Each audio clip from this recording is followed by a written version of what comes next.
Hi, CPs. Been a lot of controversy about my last few videos.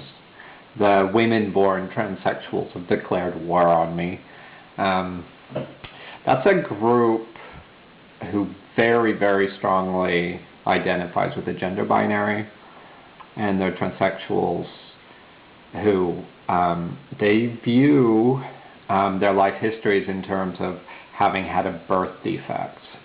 So that they're women in every way except they had a birth defect, which was a penis and gonads, and they got cured.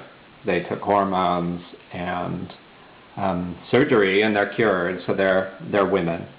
You know, that's kind of a holdover. That group really is at war with transgender. Which, you know, one group that they really try to push away, and other is the new transgender transsexuals who do not have surgery, but also, let's say, make claim to the title woman. You know, it's partly all the politics is about who can claim that and who can't, right?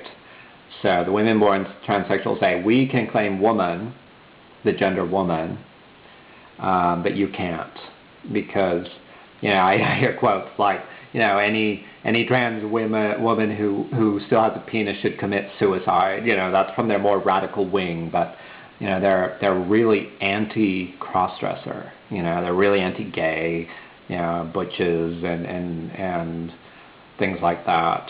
They're, you know, it's a right-wing movement. It's a culturally conservative movement. It's a movement which is identified very strongly with this binary.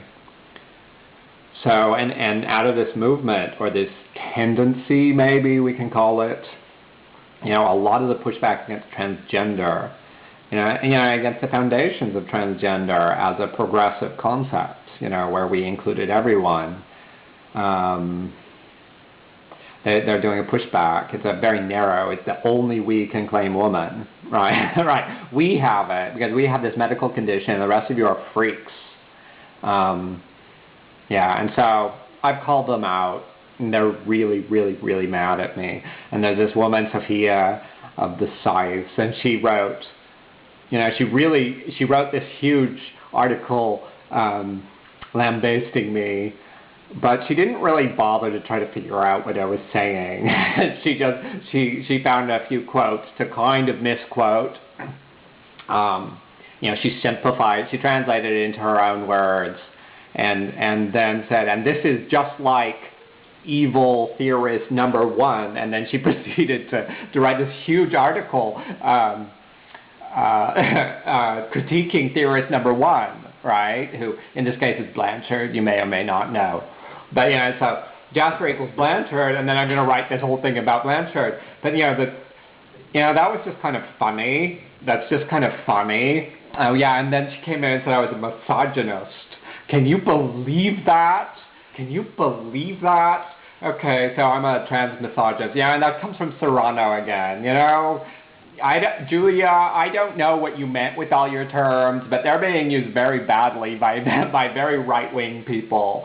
So, you know, anyway, so she's calling me a misogynist. She's like, whatever. But, you know, what I noticed through the comment stream is she calls me a misogynist, and then everybody else in the comment stream starts going, oh, that misogynist. You know, so she establishes that I'm Blanchard, and then everybody sits to say, I don't see why Jasper accepts Blanchardism. And then she says, I'm a misogynist, and everybody says, oh yeah, that's really a bad thing to be a misogynist. So, you know, whatever. It's just the way these kind of stupid politics go. You know, it's kind of this war on free thinking. It's a war of, you can only think it my way. It's an authoritarian impulse. An authoritarian impulse which unfortunately gets supported by a lot of current LGBT politics coming out of identity politics and identity feminism. So, but I'm not going to talk about that right now. So anyway, you know, maybe I said something useful here and maybe not. Oh well, bye-bye.